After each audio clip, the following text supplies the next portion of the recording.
राधे राधे, हरे कृष्णा, श्री हरिदास, हरि बोल। कैसे हो आप सभी? उम्मीद करती हूँ बहुत अच्छे होंगे, सुखी होंगे और स्वस्थ होंगे। राधा रानी आप सभी को हमेशा हंसता मुस्कुराता रखे, सुखी रखे और स्वस्थ रखे। तो जन्माष्टमी की तैयारियां जैसा कि आप सभी को पता है कि चल रही हैं। आप लोग प्लीज़ कमेंट करके बताइएगा कि आप लोगों की जन्माष्टमी की तैयारियां कहाँ तक पहुँची।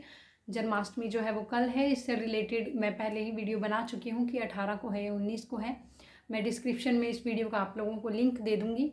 जिसको भी 18 और 19 तारीख में कन्फ्यूज़न हो वो जाकर वो वीडियो देख सकते हैं, आप लोगों को पता चल जाएगा। और मैं मेरी तैयारियों की बात करूं तो अभी तक चल रही हैं, अभी तक ड्रेसेस ही बन रही हैं और घर की साफ़ सफाई, डेकोरेशन, किचन की साफ़ सफाई सब कुछ अभी भी बाकी है। मैंने कुछ नहीं किया क्योंकि एक तो मेरी तबीयत भी ठीक नहीं है। मैं धीरे धीरे से करके कर रही हूँ। बाकी आप लोगों को पता है कि इतने सारे लड्डू गोपाल की ड्रेसेस हैं, इतनी सारी ज्वेलरी जो है बीच बीच में से मैंने वो रेडी करी और अभी ड्रेसेस जो हैं चल रही हैं, काटना सिलना, छोटे छोटे बच्चों की थोड़ा बहुत समय लगता है। तो बस चल रही हैं, तैयारियां कर रहे हैं और साथ साथ में घर का भी चलता रहता है। और चलिए जल्दी से आज के वीडियो के विषय पर बात करते हैं। और बहुत सारे लोगों के मन में कन्फ्यूज़न होता है कि जन्माष्टमी के दिन हमें क्या क्या करना चाहिए। जो जन्माष्टमी का दिन होता है उसमें हम लड्डू गोपाल जी की सेवा किस तरीके से कर सकते हैं, या फिर लड्डू गोपाल जी की जन्माष्टमी के दिन पर स्पेशली दिनचर्या कैसी होनी चाहिए, हम क्या क्या कर सकते हैं और क्या क्या हमें करना चाहिए। तो चलिए आज इसी विषय पर बात करेंगे। देखिए, जन्माष्टमी का दिन सभी को पता है कि जो अनदर रेगुलर डेज होते हैं उनमें से सबसे डिफरेंट दिन होता है, खुशी का दिन होता है, क्योंकि उस दिन हमारे लल्ला का जन्मदिन होता है।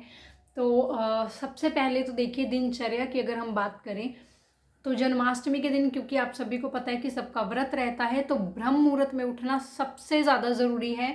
आगे पीछे आप लोग चाहे अपनी टाइमिंग के अनुसार कैसे भी करते हों, वैसे उठना ही ब्रह्म मुहूर्त में ही चाहिए। लेकिन फिर भी आप लोग अपने समय के अनुसार चाहे किसी भी तरीके से एडजस्टमेंट करते हो, आपके काम के अनुसार जैसे हम भी करते हैं, परंतु फिर भी जन्माष्टमी के दिन पर ब्रह्म मुहूर्त में उठना सबसे ज़्यादा ज़रूरी है। तो इस चीज़ का खास ख्याल रखें कि दिन की शुरुआत ब्रह्म मुहूर्त से करें और उस दिन लाला को भी आप लोग ब्रह्म मुहूर्त में ही उठाएं। यानी कि जन्माष्टमी से पहले जो अनदर डेज होते हैं, बहुत बार हम लोग 6 बजे उठा देते हैं, 7 बजे उठा देते हैं, लेकिन जन्माष्टमी का जो दिन है उस दिन आप लोग लाला को ब्रह्म मुहूर्त में ही उठाएं। सुबह 4 सवा 4 बजे आप उठा दें लाला को और स्वयं भी उस दिन उठ जाएं ब्रह्म मुहूर्त में ही। और सबसे पहले आपका ये होना चाहिए कि आप लोग उठें और स्नान करके आएँ। आपका नहाया धोया स्वच्छ होना, स्नान करना बहुत ज़रूरी है ब्रह्म मुहूर्त में। तो उठकर सबसे पहले स्नान करें, उसके बाद लाला के कमरे में जाएं, जैसा कि आप लोग एज यूजुअल हमेशा करते हैं। पानी और दूध लेकर जाएं, लाला के सामने रखें, 3 ताली बजाएं, या आप वैसे घंटी का प्रयोग नहीं करना चाहिए, इसीलिए 3 ताली ही हमेशा उचित रहती है। बहुत सारे लोग मुझसे पूछते हैं कि क्या घंटी बजा सकते हैं, तो देखिए बहुत सारे लोग करते भी हैं, बहुत सारे लोग बोलते भी हैं कि आप लोग कर सकते हैं, परंतु नहीं करना चाहिए, क्योंकि बांके बिहारी जी के मंदिर में भी घंटी की आवाज़ नहीं ज़्यादा सुनाई पड़ती है, वैसे है ही नहीं है वहाँ पर। क्योंकि इस पर भी एक चीज़ की कहानी है, वो मैं आप लोगों को फिर किसी दिन किसी वीडियो में ज़रूर बताऊंगी। वैसे घंटी का प्रयोग नहीं करना चाहिए। इससे अच्छा है कि आप लाला के रूम में जब जाएं तो 3 ताली बजाकर दूध वहाँ पर रखकर लाला से मनी मन आग्रह करें कि वो उठें, ब्रह्म मुहूर्त हो चुका है, उठने का समय हो चुका है। तो 5-10 मिनट के लिए आप अपने घर के बाकी काम कर लें, फिर लाला के रूम में जाएं, उन्हें प्रेम से उठाएं, उन्हें जन्मदिन की बधाई दें, लाला का जन्मदिन उन्हें विश करें। और जन्माष्टमी के दिन पर खास ख्याल रखें कि आप लोगों के घर में तुलसी जी होनी बहुत ज़रूरी है। तो आप तुलसी जी के पत्र हर भोग में ज़रूर डालें, क्योंकि इस दिन आप लोग वैसे चाहे कुछ भी करते हो, लेकिन तुलसी पत्र के बिना मैं हमेशा बोलती हूँ कि भोग अधूरा माना जाता है। तो इस दिन जो है तुलसी पत्र भोग में अवश्य दें, ज़रूर दें। और जिन लोगों के घर में जैसे तुलसी जी कई बार फलती नहीं है, तो इस दिन आप तुलसी जी लाकर ज़रूर लगाएं, फलती हैं और बहुत फलदायी भी होती हैं वैसे जीवन के लिए भी। और ये तुलसी जी लाकर लगाने का सबसे अच्छा समय है, तो आप लोग जन्माष्टमी पर लाकर तुलसी जी लगा सकते हैं। और यदि आपके घर में ऑलरेडी है, आप नई तुलसी जी एक और लाकर लगाना चाहते हैं तो भी ये शुभ है, आप लोग लगा सकते हैं। तो जन्माष्टमी के दिन जब भी आप सुबह सुबह दूध और पानी दें तो भोग में तुलसी पत्र अवश्य रखें। उसके बाद लाला को जन्मदिन की बधाई दें। और बहुत सारे लोगों के मन में ये सवाल है कि हम सुबह जो स्नान करवाते हैं क्या वो भी पंचामृत का स्नान होना चाहिए।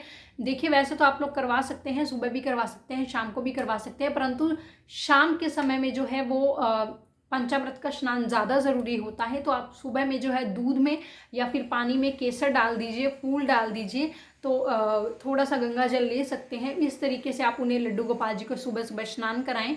और अगर हो सके तो 2 पोशाक जन्माष्टमी के दिन कल आप पहनाएं। एक सुबह जब आप वस्त्र धारण करवाएंगे और एक शाम के समय में जब आप 12 बजे कान्हा जी का पंचामृत से स्नान कराकर उनका जन्म करवाकर आप उनकी आरती उतारेंगे।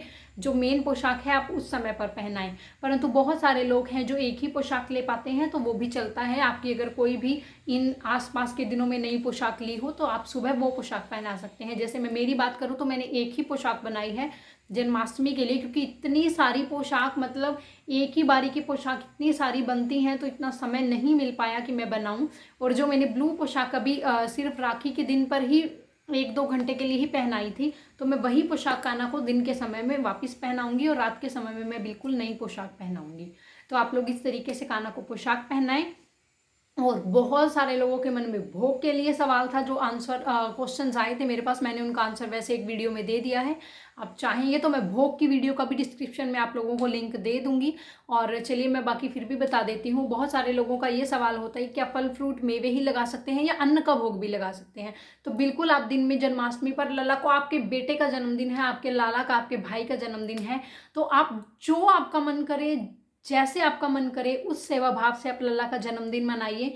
उस ही तरीके से आप करिए जो आपके मन में भाव है, जो आप करना चाहते हैं। वैसे हाँ, बिल्कुल आप अन्न का भोग लगा सकते हैं, बस आपको अन्न नहीं खाना है, क्योंकि आपका जन्माष्टमी के दिन का व्रत रहता है। इस चीज़ का खास ख्याल रखें। और जन्माष्टमी के दिन जिन लोगों के घर में वैसे नॉर्मली प्याज लहसुन यूज़ होता है, ध्यान रखें ना उस दिन प्याज लहसुन यूज़ करें, ना घर में आना चाहिए, और ना ही आप लाला के भोजन में उन्हें दे सकते हैं। वैसे कोई भी नहीं देता, लेकिन जिन लोगों की सोच थोड़ी आजकल आधुनिक है, फिर भी आप लोग ना दें। और चलिए इसके बाद की बात करते हैं। खूब अच्छे अच्छे भोजन बनाइए, खूब लाला को प्यार कीजिए, पूरा दिन भजन कीर्तन कीजिए, श्री राधा नाम का जाप करिए।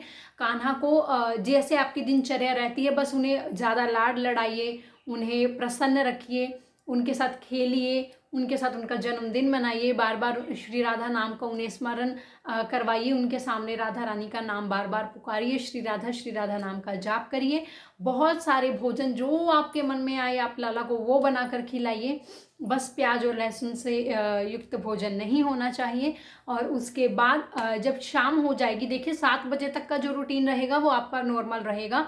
7 बजे के बाद आपको लाला को एक बर्तन लेना है। यदि आप जन्म करवा रहे हैं तो, मैं कृष्ण जन्म नहीं करवाऊंगी, क्योंकि मैं, बहुत सारे लोग ऐसा मानते हैं कि हर साल जन्म करवाते हैं, परंतु बहुत सारे लोग इस तरीके की सोच भी रखते हैं कि लाला बड़े हो चुके हैं, हर साल में जन्म तो नहीं करवा सकते, सिर्फ जन्मदिन मना सकते हैं जैसे हम अपने बच्चे का मनाते हैं।